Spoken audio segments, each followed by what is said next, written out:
Donc, bonsoir. C'est vraiment gai de vous avoir arrivé comme ça et de reconnaître les uns et découvrir les autres. Nous avons effectivement décidé de lancer cette nouvelle série de webinaires gratuites et on a choisi de faire un par mois parce qu'on s'est dit que c'est une fréquence qui est assez facile à suivre si vous voulez découvrir différents aspects qu'on va aborder. Et nous avons aussi choisi un format qui est autant intéressant pour vous en tant que praticien, pour vous-même, mais aussi potentiellement pour vos clients. Donc, n'hésitez pas à inviter aussi des amis ou des clients si ça peut leur apporter des pistes ou des pratiques qui peuvent faciliter certaines choses. Et on a décidé de nommer cette série, si on l'a apprivoisé, les monstres, on parlait des monstres intérieurs et on s'est dit que justement, souvent, on veut lutter contre ce qui fait peur, ce qui est difficile, ce qui nous freine, ce qui nous bloque. Et on veut vraiment proposer une démarche différente dans le sens d'apprivoiser et de mieux vivre avec plutôt ou vivre ou de trouver de nouvelles façons à faire avec plutôt d'être en conflit, de renforcer un conflit intérieur. Et nous avons aussi, si vous êtes si vous allez sur la page Facebook ou sur notre site, vous allez trouver que les prochaines dates sont déjà fixées et les prochains thèmes sont déjà fixés. Mais pour aujourd'hui, on avait choisi la thématique qui était... Pardon? C'est bon. Ça va pour tout le monde? Comme thématique, on a choisi l'anxiété, puisque dans cette phase maintenant, c'est quelque chose qui va être ressenti par beaucoup de gens, même si on ne veut pas se restreindre au lien avec le coronavirus, parce que c'est une vision qui s'applique à toutes les formes d'anxiété et toutes les situations auxquelles on peut réagir avec anxiété plutôt que anxiété et stress plutôt que d'ouverture, de curiosité et de découverte. Et donc, on voulait vraiment explorer avec vous ces notions. Et Yves, il va proposer des apports théoriques ou des notions théoriques, bien que ça va pas être le focus principal. On avait décidé de vouloir vous faire expérimenter plutôt et il y aura des écrits derrière que vous pouvez découvrir un peu plus en détail après le webinaire. Et donc, il va vous inviter, peut-être si quelqu'un est prêt à faire un exercice, une sorte de démo avec lui, ça va nous permettre à tous d'observer ce qu'on peut faire, mais aussi d'expérimenter en même temps l'effet sur soi-même. Donc, ça, c'est un peu pour vous donner l'idée globale. Nous sommes très contents de vous accueillir et je donne la parole à Yves. Yves Vautier-Freiman. Je crois une grande partie de vous, pardon Yves, je ne t'ai pas présenté.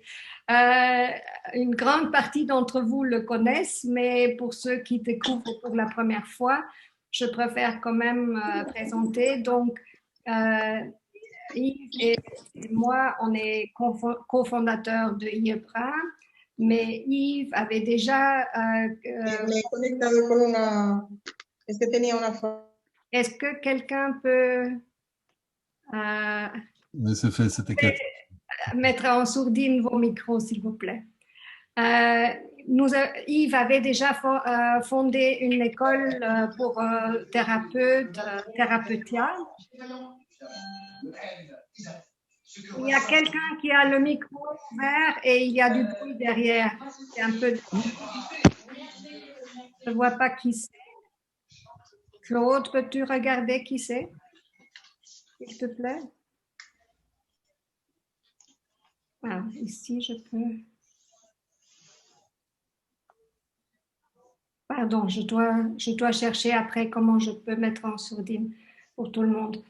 Et donc, Yves, il avait déjà formé une école et ça fait plus de 10 ans qu'il est vraiment spécialisé dans tout ce qui est accompagnement de trauma, le travail en psychologie énergétique. Il a fait énormément de formations dans toutes les modalités de la psychologie énergétique et en traumatologie.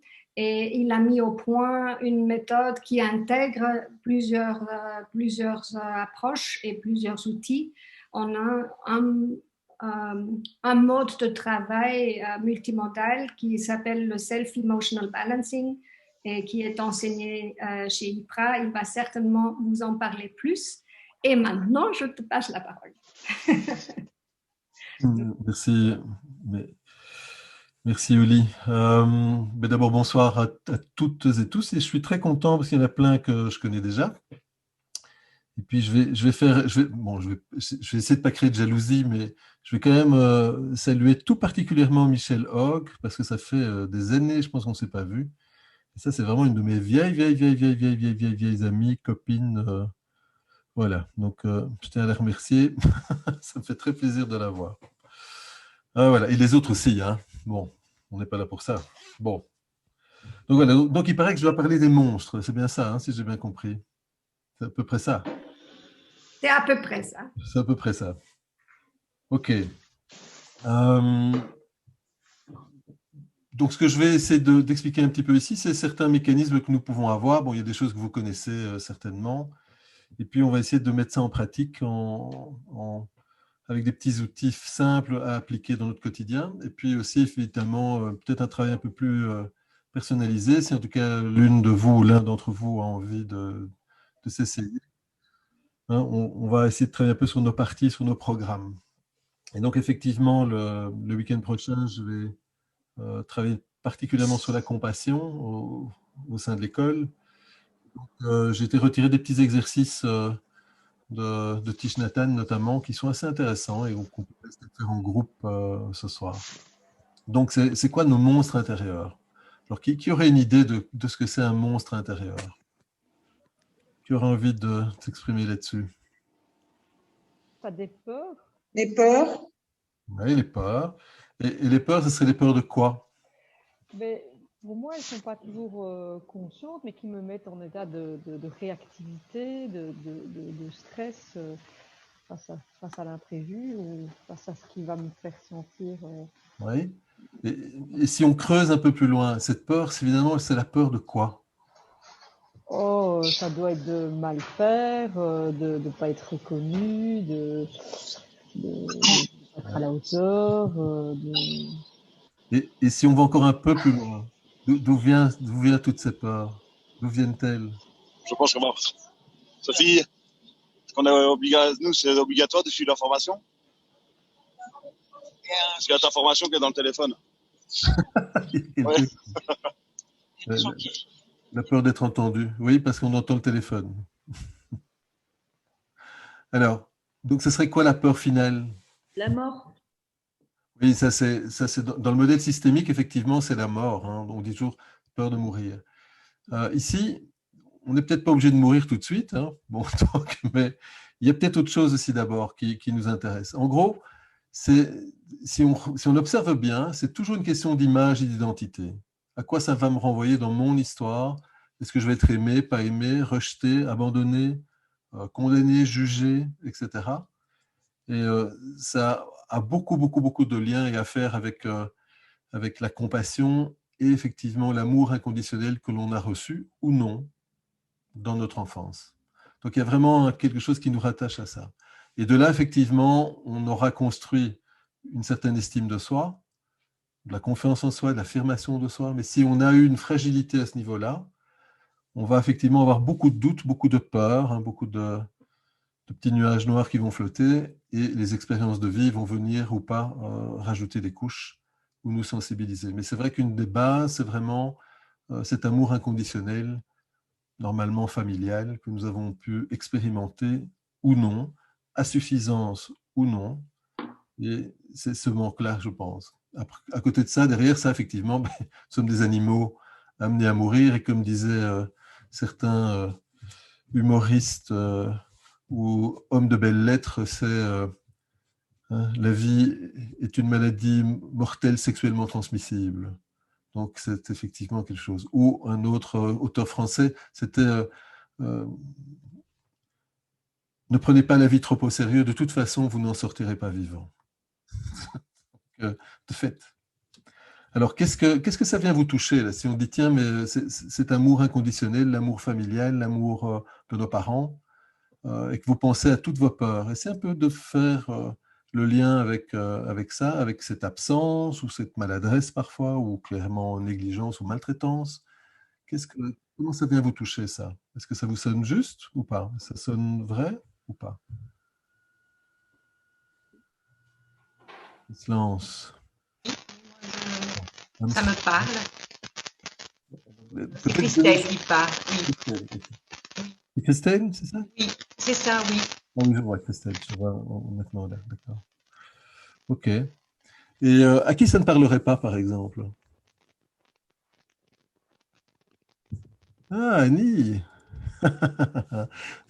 Tu te lances, Annie? Pourquoi ça ne te parlerait pas? Explique-moi un peu. Ouais, mais parce que je dirais que je suis indifférente. Indifférente, ça veut dire quoi? Ça ne me touche pas. Je suis Mais pas donc, touchée. indifférente, ça veut dire quoi? Coupée? Oui, oui. C'est pas grave en soi. Ah, tu vois, donc ça, c'est une part. C'est ça, les sous-personnalités. Ça, c'est une part qui coupe et qui dit, ah, indifférente. Et c'est pas la compassion, hein, c'est pas l'amour inconditionnel. Un enfant, quand il est enfant, normalement, s'il vit dans un environnement suffisamment sécure, il va développer une curiosité, un intérêt pour tout, une sorte de lien d'empathie, de compassion. Donc, il n'est pas indifférent, l'enfant. Bon, parfois, il va sauter de plein de sujets à d'autres, mais il a une certaine joie de vivre, une joie d'explorer les choses. Et bon, les études sur l'attachement, notamment Warneke et Tomasello, ont bien montré ça, hein. Il y a vraiment cette spontanéité. Tout le monde a ça. Après, notre environnement fait qu'on est conditionné et on va avoir de la résilience ou pas, c'est-à-dire notre faculté à nous adapter à cet environnement pour essayer d'y survivre le mieux possible.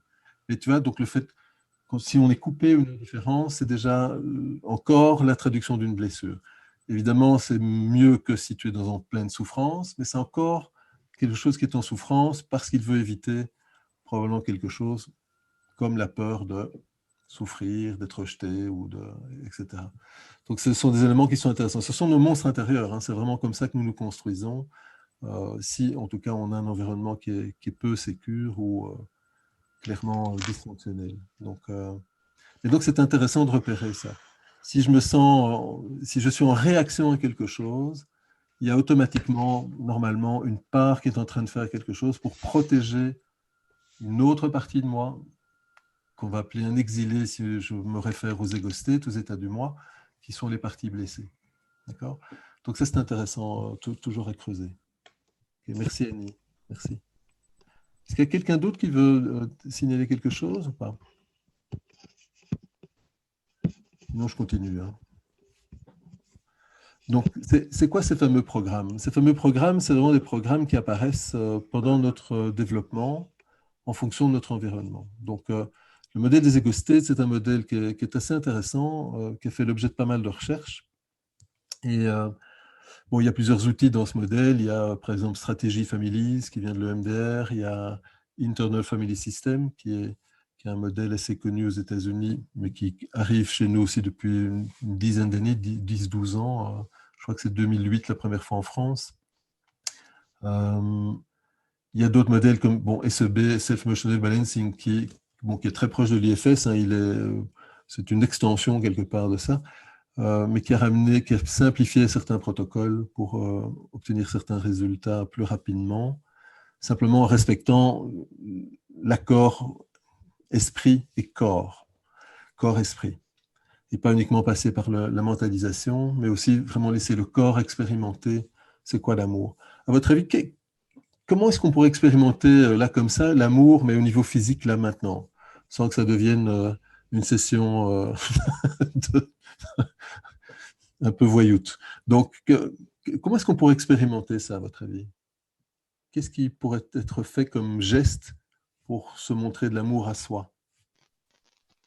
Moi, je pense que déjà, c'est Christelle qui parle. Oui, Je Christine. pense que le fait de déjà participer à ce webinaire, c'est une forme d'amour vis-à-vis de soi. Ça veut dire qu'on veut prendre soin de soi, qu'on veut se faire du bien en quelque sorte. OK. Au niveau corporel. Bon, tu as raison, hein, mais au niveau physique et corporel. Donc, en Je mettant la Oui, main oui, ici, oui, oui, sur oui. le thymus. Merci Joël. Joël nous l'a bien montré. Joël est en train de nous le montrer. Alors, prenez-vous un petit peu dans les bras, juste comme ça. Ce que je voudrais, c'est que vous fermiez les yeux. Vous vous mettez en cohérence cardiaque, c'est-à-dire 5 secondes d'inspire, 5 secondes d'expire. Et faites un peu l'expérience de ce que vous ressentez quand vous êtes simplement en train de vous tenir dans les bras. On va le faire quelques minutes et puis on va faire une petite gradation par rapport à ça. Juste se tenir et vous respirez en cohérence. Donc 5 secondes d'inspire, 5 secondes d'expire. Juste faire cette expérience.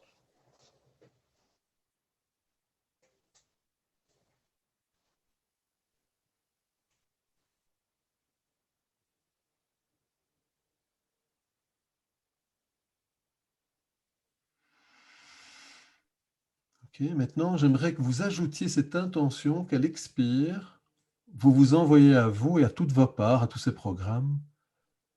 Il y a toute personne d'ailleurs à qui vous souhaiteriez aussi en faire bénéficier, mais d'abord à vous-même. Vous envoyez de la compassion vraiment traduite comme de l'amour inconditionnel.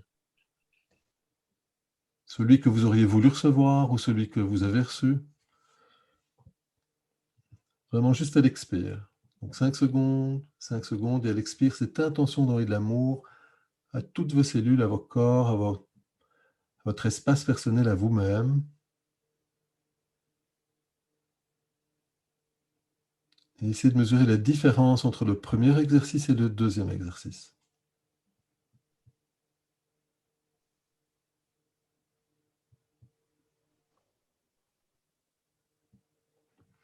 Alors pour répondre, je pense à... Je ne sais plus qui a dit ça. Ah oui, le, la sonnerie, c'est quand des gens arrivent dans la salle. Le petit tolong. Donc maintenant, continuez bien cet exercice de compassion, juste à l'expire.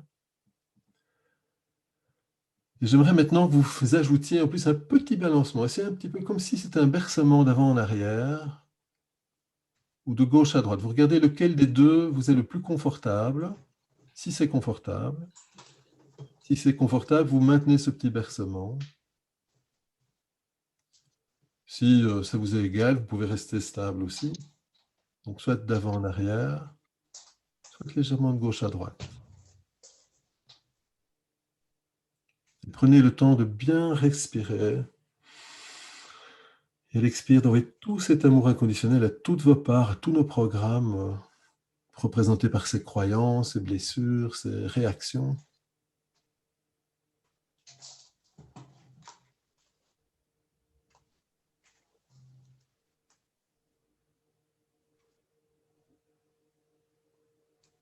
Et observez si ça vous détend ou si au contraire certaines parties de vous s'agitent. Sont peut-être inconfortables à l'idée de s'envoyer de l'amour ou de recevoir de l'amour ou de l'attention. Ou simplement s'impatientent, se dire ah, c'est trop long. Donc essayez d'observer tous ces programmes qui vous sortent de cet exercice simplement de focus sur soi-même, de gratitude que je puisse m'exprimer à moi-même.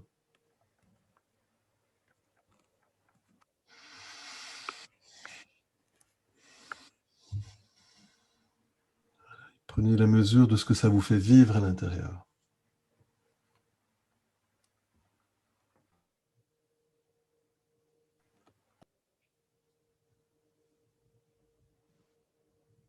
Ok.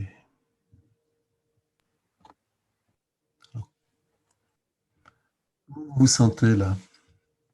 Qu'est-ce que ça génère comme réaction? Micha, avec ton beau sourire, qu'est-ce que tu as ressenti? Moi, je suis complètement détendue, en fait. J'ai ressenti au fur et à mesure toutes les petites tensions qui s'étaient accumulées pendant la journée lâcher. Ouais. Normalement, ça vient nous nourrir. Alors, parfois, ça peut créer aussi des tensions, hein. On n'a pas l'habitude de se porter ce type d'attention-là. Parfois, ça vient de l'éducation, ça vient aussi de notre histoire. Donc, parfois, ça participe des difficultés de l'exercice. C'est pour ça qu'on peut le faire en gradation. Ici, je l'ai fait relativement simple, mais on peut, je dirais, il y a au moins 10 niveaux différents faciles, et on peut en inventer plein d'autres. En tout cas, moi, j'ai déjà fait avec 5 niveaux d'exercice, de difficultés différentes. Et parfois, c'est comme un escalier qu'on va monter et descendre en fonction de notre humeur, du moment, pour ne jamais forcer. En tout cas, un maître mot, c'est ne jamais forcer. Donc, si vous avez senti parfois peut-être des parts de vous qui se sont forcés à faire l'exercice, si au-delà de 1 à 2 minutes, vous sentez que ça ne lâche pas, il vaut mieux arrêter l'exercice que de continuer. Parce que ça, ce serait une partie mentale qui chercherait un peu, une partie contrôle, qui chercherait à imposer à notre système de faire comme ça. Mais en faisant cela, cette partie va automatiquement aller activer nos parties blessées ou qui ont peur ou qui vont se sentir obligées de faire des choses qu'elles n'ont pas envie. Donc, on ne force jamais, d'accord? Mais on peut essayer. Qui a eu des difficultés dans l'exercice et qui souhaiterait en parler? Christelle ou Mélanie, c'est ça aussi? Tu as levé la main ou j'ai rêvé? Oui, c'était difficile? Peut-être d'abord Mélanie, comme ça on l'a. Ça va? Pardon. Oui, voilà. Oui, pour moi, c'était difficile. Okay. C'est comme si je ne m'autorisais pas à me donner de l'amour, en fait. Alors, observe un peu ce que tu ressens là maintenant quand tu dis ça, d'accord? Juste un instant. Et puis, je t'invite à reformuler ça. Je rappelle aussi, vous pouvez toujours stimuler le bord des doigts, hein, c'est un petit rappel pour ceux qui connaissent, mais la dernière phalange, là où il y a l'ongle, vous pouvez toujours masser, tapoter, stimuler, tenir doucement, lentement, vous stimulez lentement. Et donc maintenant, Mélanie, je te demande de répéter avec moi, juste dire ceci. Tiens, c'est une part de moi qui peut-être ne peut pas s'accorder de l'amour. C'est une part de moi qui peut-être ne peut pas s'accorder de l'amour. Qu'est-ce que c'est une part de moi du coup qui s'agite ou qui fige? Et c'est peut-être une part de moi qui s'agite ou qui se fige. Voilà. Maintenant, j'aimerais que tu fasses juste le même exercice d'intention de compassion à l'expire, mais que tu visualises que tu l'envoies à cette part-là. Les autres participants, vous pouvez faire la même chose, hein. Donc, imagine que tu envoies plus particulièrement cette part-là qui a du mal à pouvoir s'envoyer de l'amour, ou à ce que tu puisses, toi, t'envoyer de l'amour et recevoir de l'amour inconditionnel, tu l'envoies plus particulièrement à elle. Et pendant 1 minute, 2 minutes, juste observer ce que ça fait. Si ça se calme, ça se détend, ça s'agite, qu'est-ce que tu observes? Alors, ça se détend.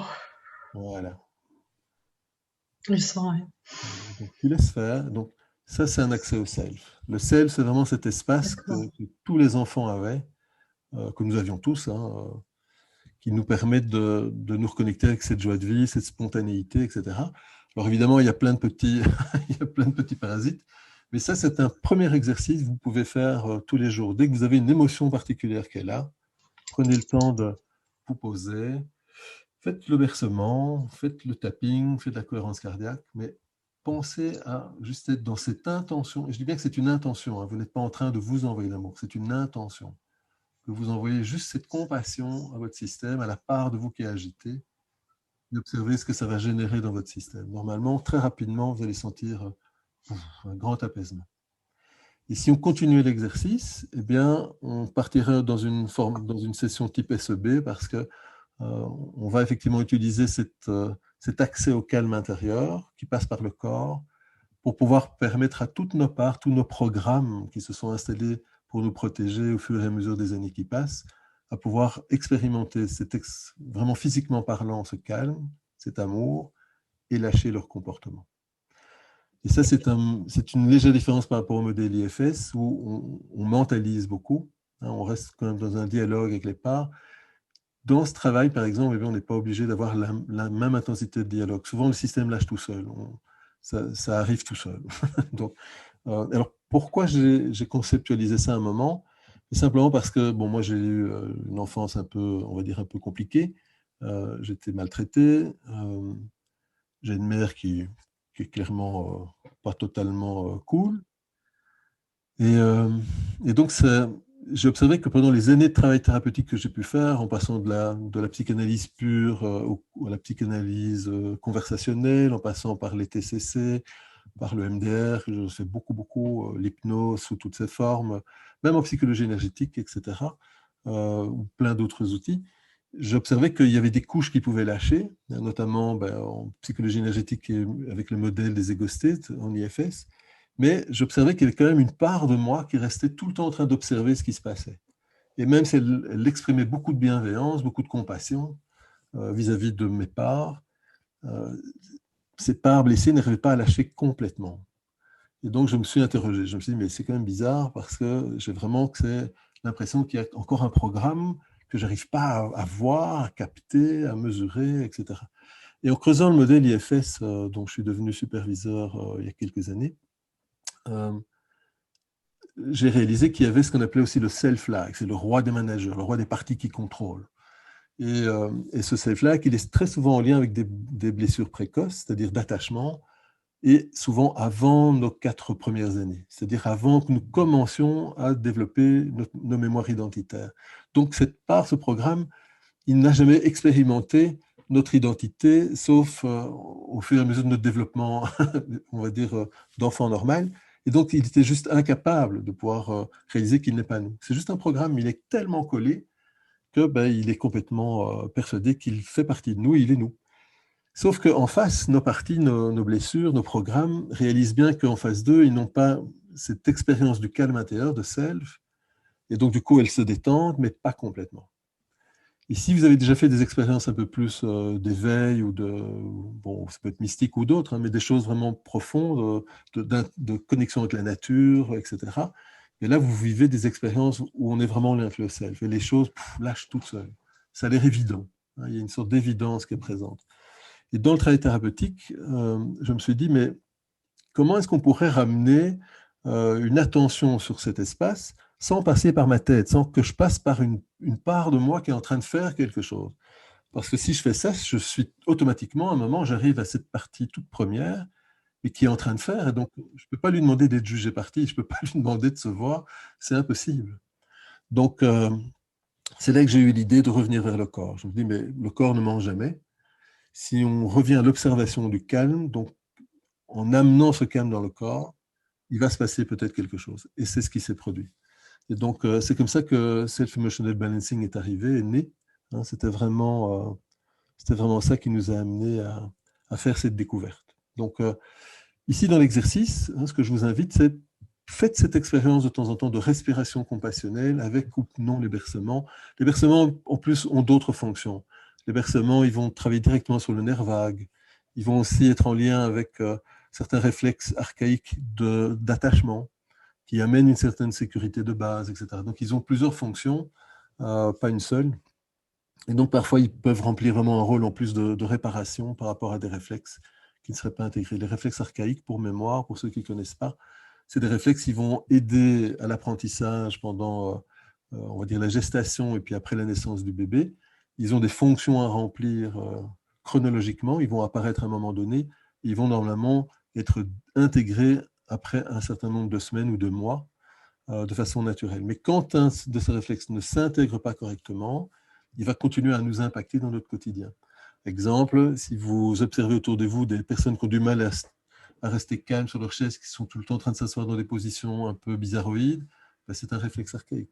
Si vous avez des enfants ou des adultes qui ont tendance à avaler tout rond, mâcher très longtemps, avoir du mal à avaler, tout le temps en train de mettre des choses en bouche, c'est un réflexe archaïque, le réflexe de succion. Si vous avez des personnes qui sont très très sensibles au bruit, hyperacousie, qui se saisissent très rapidement, plus d'autres qui ont du mal à se laisser aller en arrière ou à se laisser tomber, qui vont avoir tendance à essayer de se rattraper, c'est un réflexe archaïque. Et tout ça a un impact sur notre quotidien.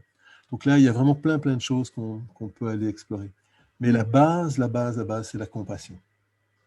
Et quand nous grandissons, c'est nous adultes qui sommes censés nous donner cette attention-là, cet amour-là. Ouli, tu voulais dire quelque chose? Oui, par rapport à la position des mains que tu avais proposée, il y a deux participantes qui ont proposé ou bien mettre la main sur le cœur ou sur le thymus. Est-ce que tu peux un peu parler de ça aussi? Alors, ce n'est pas les mêmes fonctions. Donc, on peut le faire, hein, bien sûr, hein, on peut mettre les deux sur le cœur. On va aussi avoir quelque chose qui va se produire. Quand on se prend dans les bras, c'est vraiment la notion de bercement, d'être pris par un adulte, hein, qui est la personne qui va nous protéger. C'est en lien avec les réflexes, en réalité. C'est encore une autre dimension. Ce qui ne veut pas dire que le cœur n'est pas intéressant. Hein.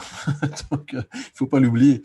Mais ça veut simplement dire que se prendre dans les bras va nous renvoyer vers des schémas vraiment précoces que nous avons reçus ou pas, et va soit venir réparer, soit va nous rebrancher sur cette ressource. Soit ça vient réparer le manque, soit ça va rebrancher sur la ressource si nous en avons eu. Après, le cœur, c'est encore une autre dimension, parce que là, on est aussi au niveau du chakra du corps, il y a aussi d'autres énergies, on va dire, qui vont être en place, et donc on peut aussi le faire, mais ce n'est pas la même fonction que le bercement ou que se prendre vraiment dans les bras. Mais par contre, on peut faire les deux. Donc, rien n'empêche de faire quelques minutes, on se tient, quelques minutes juste le cœur. Attention, on peut aussi croiser les mains comme ceci, tout simplement. Hein. J'ai vu certains qui le faisaient comme ça. On peut aussi croiser les mains. À nouveau, vous devez juste faire attention, c'est que quand il y a des chakras, parfois, il y a un sens pour charger le chakra et un sens pour décharger le chakra. Donc, si vous massez les poings, faites attention. Renseignez-vous d'abord parce qu'il y a vraiment un sens qui peut vous vider d'une partie de votre énergie ou au contraire de vous remplir d'une bonne énergie. Donc, il y a une façon de travailler.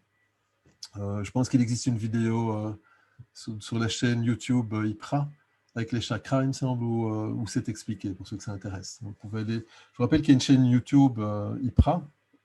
Vous pouvez vous y inscrire. Vous pourrez peut-être demander à Claude d'envoyer les liens vers les chaînes.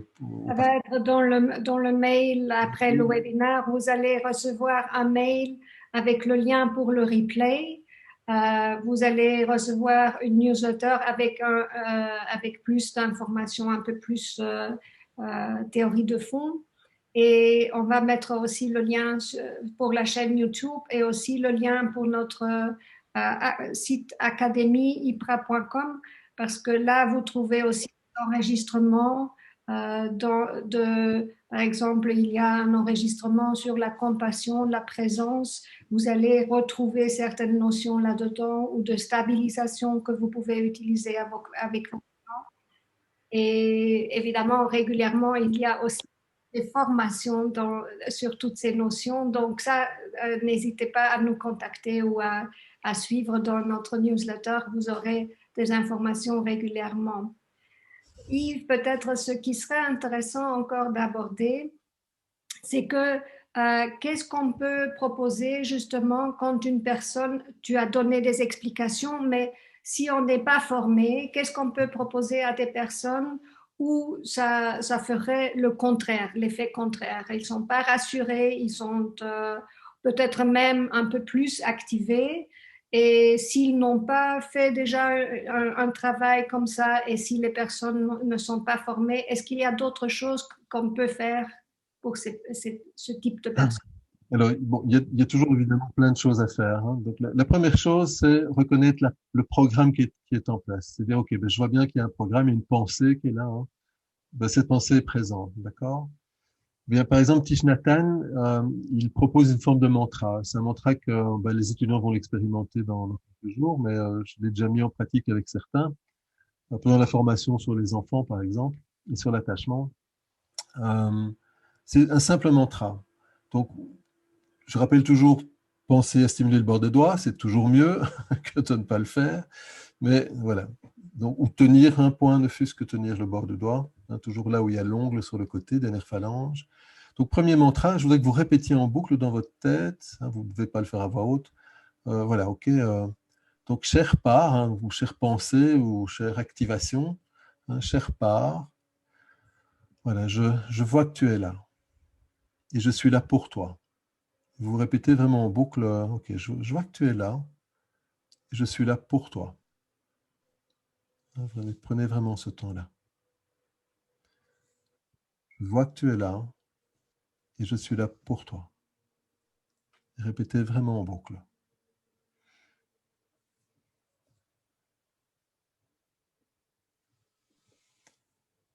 Puis maintenant, dites ceci, chère part, je suis tellement heureuse, ou heureux, hein, mais heureuse d'être là pour toi.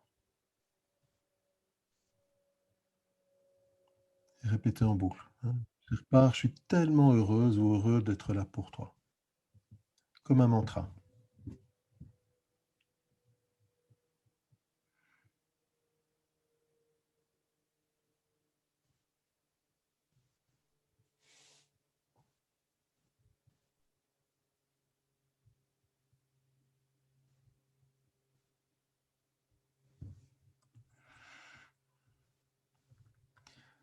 Chère part, je sais et je sens que tu souffres.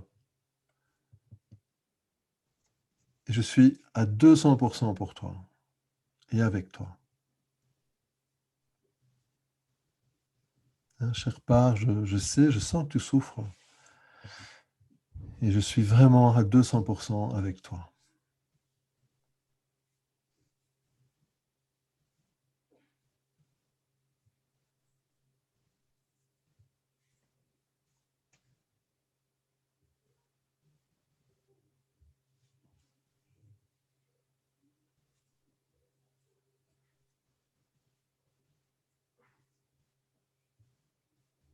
Et puis encore une fois, et chère part,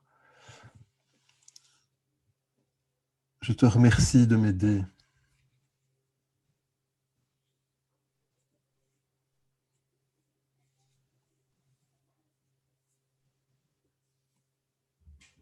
Et puis encore une fois, chère part, je sais que tu es là.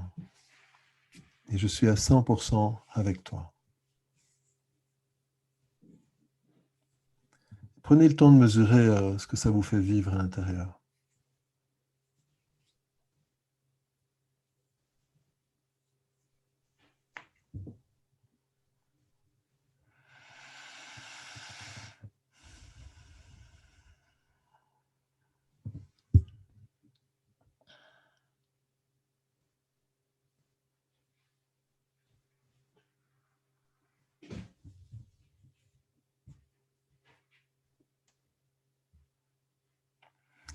Pendant que vous mesurez ça, je vais, en essayant que je ne de pas trop découvrir la couronne, mais Michel a été, je pense, un de mes tout premiers Kobe filmés. Ça devait être la toute première ou la deuxième session filmée que j'ai faite il y a un paquet d'années, hein, il y a presque 20 ans, 15 ans, 20 ans. Alors, comment vous vous sentez avec ce mantra? Donc ça, c'est un mantra qui est issu d'un travail de Thich Nhat Hanh, hein, donc le maître bouddhiste. Vous pouvez le retrouver, je pense, dans le livre sur la peur qu'il a écrit il y a déjà quelques années. Il y a quelques exercices de cet ordre-là. Donc c'était vraiment l'idée d'un mantra qui permet, ce qui est bon, de façon assez amusante ou pas d'ailleurs. Hein, je pense que ce sont des systèmes qui se rencontrent, mais c'est aussi en lien avec les parts, quelque part. Hein, donc, chère, ma chère, je suis là pour toi, etc. Et donc, c'est vrai que c'est comme un programme. Si on peut nommer le programme, le fait de le reconnaître va l'aider à se détendre. Donc ça serait par exemple un exercice qu'on pourrait faire pour les gens qui auraient du mal s'ils s'activent. Ce serait intéressant, Yves, de voir si quelqu'un veut partager, oui, ceux et celles pour qui tout à l'heure c'était difficile, que ça ne marchait pas. Est-ce qu'il y a une différence? Est-ce que vous avez vécu autre chose là maintenant, si vous voulez partager? Moi, j'ai une réaction somatique. Je me suis mis à bâiller plusieurs fois. Donc, il y a vraiment quelque chose qui a lâché, qui s'est détendu en moi. Et la question que je me posais, Yves, c'est que quand tu envoies le message à la part, est-ce que c'est mieux d'identifier et de spécifier cette part avant? Alors, ça dépend évidemment de ce que tu vas faire. Hein. Bon, dans un travail de type clinique, un travail thérapeutique, je dirais oui. Plus tu vas spécifier, plus tu vas rentrer dans un réseau particulier et tu vas pouvoir aller résoudre l'ensemble de ce réseau à travers la partie. plus tu restes généraliste, plus tu vas aider le système, mais pas nécessairement à complètement décoller les parts les plus engluées, on va dire, les plus amalgamées. Mais quand on est dans un travail personnel, il n'y a aucun souci. Si tu as la capacité d'identifier, c'est mieux. Si tu n'as pas la capacité, tu peux le faire de façon généraliste. Le système va de toute façon lâcher. Soit l'inconscient va donner les infos parce qu'il pense que c'est utile et qu'il n'y a pas de danger pour lui, ou en tout cas, il n'y a plus de danger pour lui, et il lâchera l'info. Soit il n'est pas encore assez rassuré, et il ne va pas aller au-delà de ce qui est OK pour lui. C'est pour ça qu'on ne force pas. Donc, n'oubliez pas que, par exemple, dans des systèmes où on a des amnésies ou des dénis, mais des amnésies, parfois les personnes n'ont pas accès. Ce n'est pas pour ça que l'inconscient ne sait pas. L'inconscient a coupé l'accès pour protéger le système d'une plus grande blessure ou de ce qu'il craint. Mais donc, par rapport à nous, si c'est de nous à nous, normalement, il n'y a strictement aucun danger. Le système ne va pas lâcher ou ne va pas forcer. Et est-ce que tu associes quelque chose de physique à ce mantra? C'est-à-dire, tout à l'heure, on a fait du balancement et tout ça. Est-ce que tu associes quelque chose? Moi, personnellement, même si c'est à la mode en psychologie énergétique de dire qu'on n'est plus obligé de tapoter, le tapping active le système parasympathique. Donc, le tapping dit à notre corps, et on le sait, c'est démontré par les recherches, même en résonance nucléaire magnétique, on voit vraiment les zones du cerveau qui réagissent. Le cerveau reçoit une instruction de relaxation qui lui dit qu'il est en sécurité. J'estime qu'à partir du moment où ce geste simple, même de tenir, dit à notre cerveau que nous sommes en sécurité, dès que nous avons travaillé sur des choses qui potentiellement sont des blessures d'importance des plus légères ou plus lourdes, pour moi c'est un principe de prudence et de précaution de stimuler les points. Même si c'est à la mode de se dire « Ah, oh, tapoter, on n'est plus obligé ». Moi, je le fais automatiquement. Donc, c'est vraiment un réflexe parce que c'est beaucoup plus efficace pour stabiliser la personne au cas où il y aurait évidemment des remontées émotionnelles. Ça peut toujours arriver qu'une partie veut tout d'un coup se faire entendre parce que ça fait 20 ans, 30 ans qu'on ne l'écoute pas ou que la personne dans son système ne peut pas l'entendre. Et parfois, ça peut arriver. Donc, principe de précaution, je stimule, je tiens un point, je le masse, mais je le fais d'office. Encore maintenant. Même après avoir pratiqué, enseigné d'autres outils comme logosynthèse, par exemple, qui parlent vraiment de on ne tapote plus, on ne tapote plus, on ne tapote plus. Moi, j'ai bien vu la différence. Quand on travaille sur des traumas complexes, en logo pur, il fallait préparer parfois plusieurs sessions avant d'arriver à pouvoir travailler sur la personne, alors que si on faisait du tapping, lors de la première session, pour le même type de trauma, on avait un accès direct. Donc, je pense que le tapping, pour moi, reste quelque chose qui est une valeur intéressante.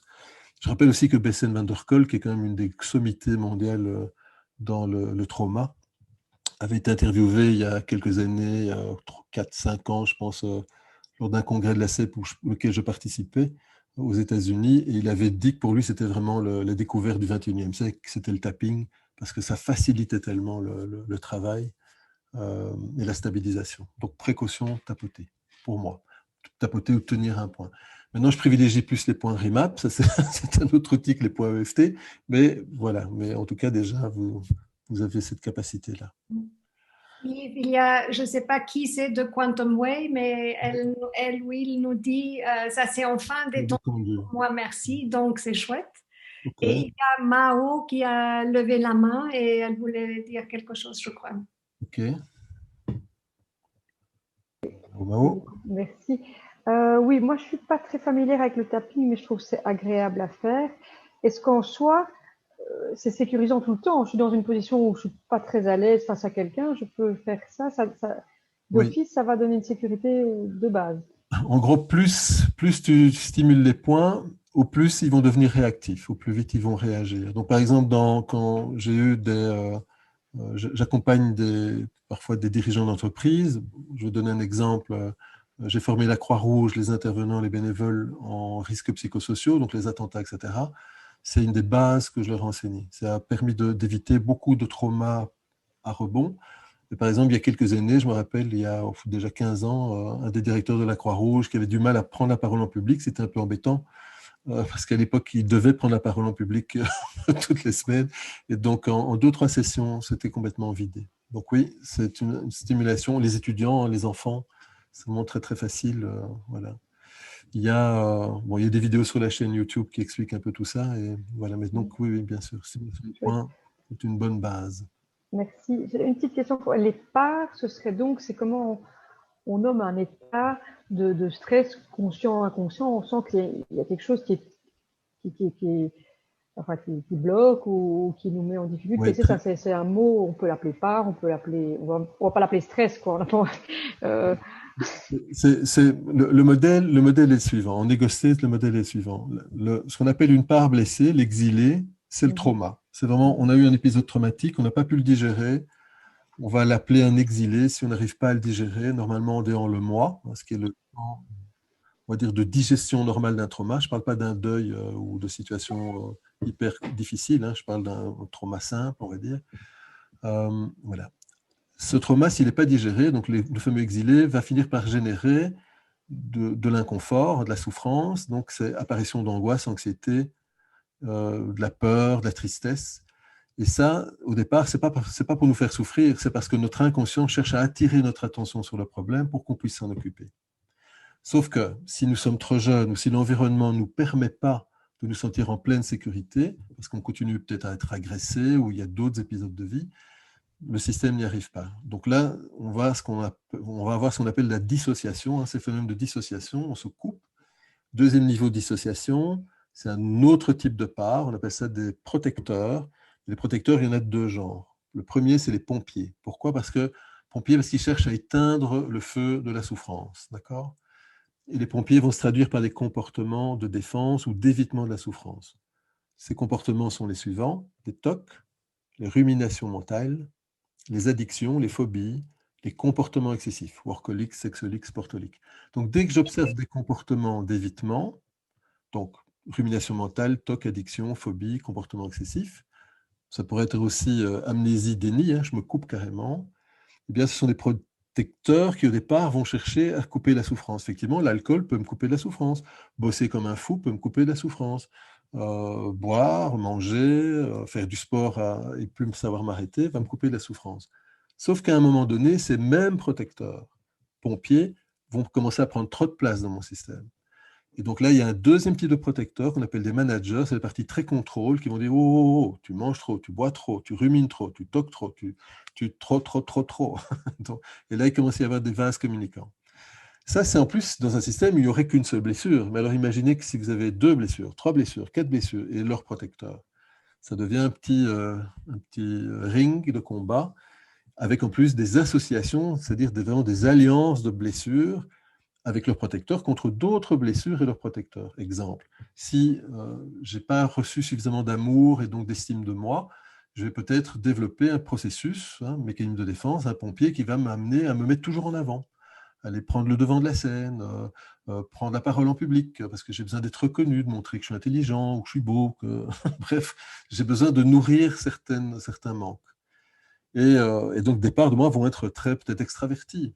Et puis, à côté de ça, j'ai d'autres blessures, parce qu'à d'autres moments, on m'a humilié. Peut-être que c'était mes parents, peut-être que c'était des profs, peut-être que c'était des copains ou des pseudo-copains. Et du coup, j'ai d'autres blessures qui vont dire: non, on ne se met surtout pas en avant, parce que si on se met en avant, on va de nouveau me tomber dessus, on va de nouveau te dire que tu es nul, que c'est moche, que c'est mauvais, etc. Et là, le système va se gripper. C'est ce qu'on appelle des polarisations. C'est des luttes intestines. Si cette force égale, c'est procrastination, ça va se figer.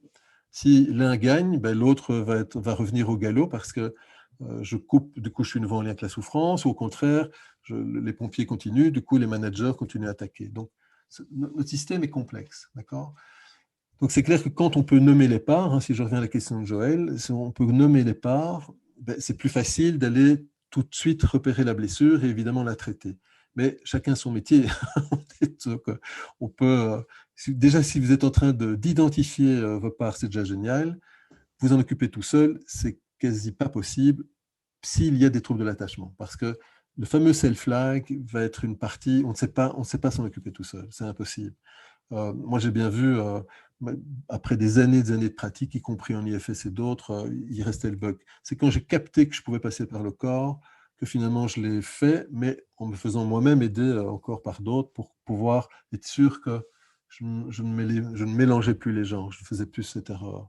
Et les choses ont lâché de plus en plus facilement. Donc, c'est pour ça que je m'appelle Bouddha, même si j'ai la coiffure de Bouddha. Donc, On n'est pas Bouddha ni Bouddhette, hein. On peut encore être activé. Mais on est de plus en plus vite conscient de ce qui se passe et surtout on s'en occupe de plus en plus rapidement. On ne se laisse plus emporter pendant des heures ou des jours ou des semaines pour rien. Dans les techniques rapides aussi, pour essayer de se calmer, je vais peut-être montrer un mouvement. C'est un mouvement qui vient de la médecine énergétique, hein, de Donna Eden. J'ai enlevé mes lunettes, c'est bien. Donc je vais vous essayer de vous le montrer en mettant un peu ma tête de côté. Donc en gros, on met les deux mains comme ça sur les tempes, vraiment à plat, les paumes, et on va lisser en suivant le crâne. Donc on passe derrière l'oreille jusqu'à la base du cou. Ça dépend évidemment de votre souplesse, hein. Vous faites pas mal. Et donc on fait ça avec une légère pression et on tire comme ça en faisant une sorte de S, en suivant simplement le schéma du crâne, hein. C'est un peu comme si on faisait un S. Donc on fait un double S. Et si vous faites cette expérience, vous allez voir aussi, donc ça travaille directement sur le triple réchauffeur. Le triple réchauffeur en médecine chinoise, c'est vraiment le fight, flight, freeze. Si je passe en mode attaque, fuite, où je perds mes moyens, je fais le mort. Ça vient stimuler directement cette zone. Ça amène un grand calme intérieur assez rapidement. Ça, c'est aussi une façon de faire.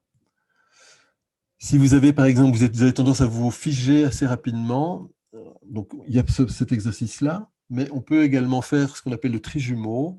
Ça, c'est aussi un exercice que j'enseigne beaucoup, parce qu'il va aller travailler sur le nerf, le trijumeau. Le trijumeau, hein, quand vous êtes vraiment en situation considérée comme de vie et de mort par votre système, et que vous figez, parce que vous ne pouvez ni fuir ni attaquer le prédateur présumé. Donc, par exemple, je passe des examens, je ne peux pas attaquer le prof et je ne peux pas le fuir, normalement. Donc, que vais-je faire? Eh bien, on va essayer de sortir du freeze. Donc, par exemple, on va faire ça. On va masser le bord des yeux. Vous pouvez faire l'expérience, masser le bord des yeux, comme ça. Donc, on va faire tout le cursus du trijumeau. On va monter et descendre le long du nez, comme ça. On passe sur la mâchoire inférieure, donc sous les pommettes, mâchoire supérieure, jusqu'à l'oreille, mâchoire inférieure jusqu'au menton. Et on recommence. Tour des yeux. Bien respirer. Monter, descendre le long du nez. Mâchoire supérieure. Mâchoire inférieure. Si vous faites ça, normalement, vous allez sentir tout votre visage qui se détend. Donc, quand vous avez des patients ou vous-même, si vous observez que vous avez l'impression que votre visage est fermé, des tensions dans les mâchoires, du bruxisme, des migraines régulières, c'est très, très souvent l'expression du freeze. C'est qu'il y a quelque chose dans le système qui a dit c'est trop dangereux, je ne peux pas attaquer, je ne peux pas fuir. Shut down. Hein, j'essaie de faire croire que je suis mort. Donc, stimuler le trijumeau permet d'aller détendre toute cette zone et de ramener plus de fluidité et du coup de pouvoir s'occuper de ce qui se passe. D'accord. Il y a Oli qui en profitait pour se faire coiffer, qui est un problème que je ne vis plus depuis quelques années. Mais, oui, tout à fait. Moi, quand je fais ça, je vois bien que... Mais je voyais. Voilà. Donc, on va terminer bientôt. Je voudrais juste d'abord déjà remercier Yves pour ses impressions, premières impressions. J'espère que ça vous donne envie d'explorer plus et de découvrir plus. Nous avons choisi pour le prochain webinaire la solitude. C'est moi qui vais parler de justement déjà qu'est-ce qui est considéré la solitude, qu'est-ce que les sciences nous disent de la solitude et surtout qu'est-ce qu'on peut faire pour le vivre différemment. Et ça sera le 8 mars. Le 8 avril, ça va être faire de chaque moment de notre vie le meilleur moment de notre vie. Et donc, ça va être plus une découverte aussi de travail sur le mindset, sur la façon d'aborder la vie et d'aborder les différentes situations de la vie. Et tout ce que Yves nous a partagé aujourd'hui nous aide évidemment à aller dans cette direction de revenir plus régulièrement à cette ouverture, à la découverte, mais il y a d'autres moyens de faire. Évidemment, nous serons heureux d'avoir vos commentaires, vos questions, ou bien sur la page Facebook de IPRA, ou bien sur YouTube, sur le blog. N'hésitez pas à nous laisser des commentaires, ça fait toujours aussi du bien pour d'autres personnes qui découvrent de voir un peu qu'est-ce que les gens en pensent. Et évidemment, ça sera intéressant d'échanger aussi avec vous, de nous laisser quelques commentaires quand vous pratiquez, quelles sont vos expériences ou qu'est-ce que vous avez vu avec des personnes, peut-être vous montrer à vos enfants, à vos proches, à une personne en difficulté et vous observez qu'est-ce que ça apporte concrètement. J'ai ici encore une question. Et le feu rouge là-dedans, qu'est-ce que ça avait à voir? Dans le titre, on avait parlé du feu rouge. Et eh ben, c'était justement parfois ce qui nous aide à changer de vision.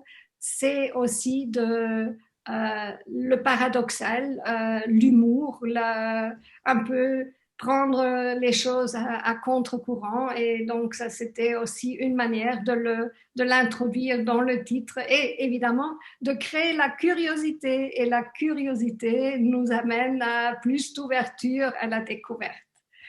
Attends, il y a une petite question, je voudrais répondre. Donc, ouais, quelqu'un qui est malvoyant n'a pas pu voir le mouvement. Donc, en gros, tu poses les mains sur les tempes, d'accord? Vraiment la paume sur les tempes, puis tu glisses vers l'arrière en suivant la forme du crâne, en longeant les oreilles, et tu descends vers le cou. Donc tu pars des paumes sur les tempes, tu les laisses glisser en suivant le crâne, en longeant les oreilles vers l'arrière et en arrivant à la base du cou. D'accord? Donc ça fait comme une sorte de S de part et d'autre du crâne en partant des tempes, puis ça descend en longeant l'arrière des oreilles jusqu'à la base du cou, puis ça remonte un petit peu comme si c'était un petit S lorsque tu atteins le cou. D'accord? Donc ça c'est le mouvement à faire pour la stimulation. Et sinon, tu auras le replay après et peut-être tu as quelqu'un qui peut le regarder avec toi et te faire vraiment sentir où est le mouvement exactement. Ça t'aidera peut-être aussi.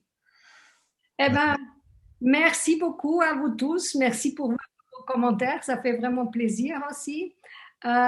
Et n'hésitez pas à nous contacter si vous avez envie d'informations sur quelque chose concrètement. Nous sommes là, vous avez l'email et nous serons heureux d'échanger avec vous. Très bonne soirée à tous. Bonne soirée à toutes et tous. Oui, bonne soirée. Ciao. Bonne soirée.